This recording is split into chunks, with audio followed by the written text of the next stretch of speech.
Okay, so this is the first time I'm hearing that they actually caught the guy. Just a quick sidebar before we get back to finishing this off.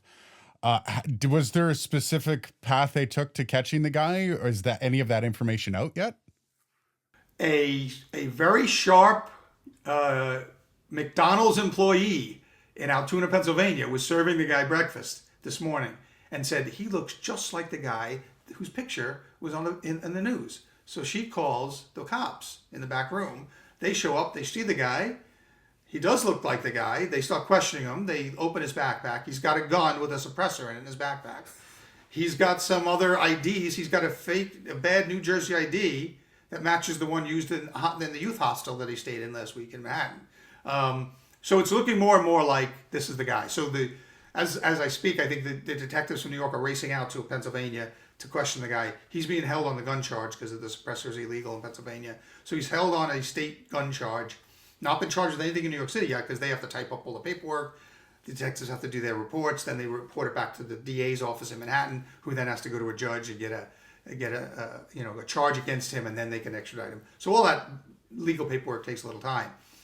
But it's looking like this is the guy. I mean, and it all came about by one very sharp McDonald's employee saying, that looks like the guy that's been all over the news. Let me call just in case. And then the uniformed officers in Altoona show up. They start questioning the guy, and they find the rest of that stuff.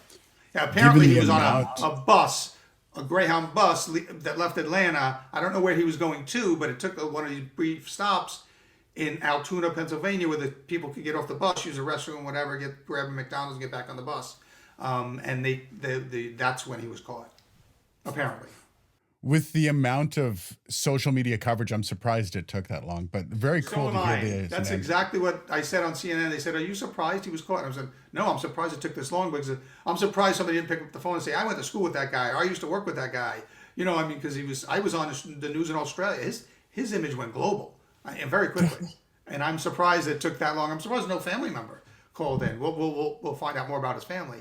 But I'm surprised a friend or coworker or somebody didn't call in and say that's Joe so and so. I'm also surprised he didn't get on a plane.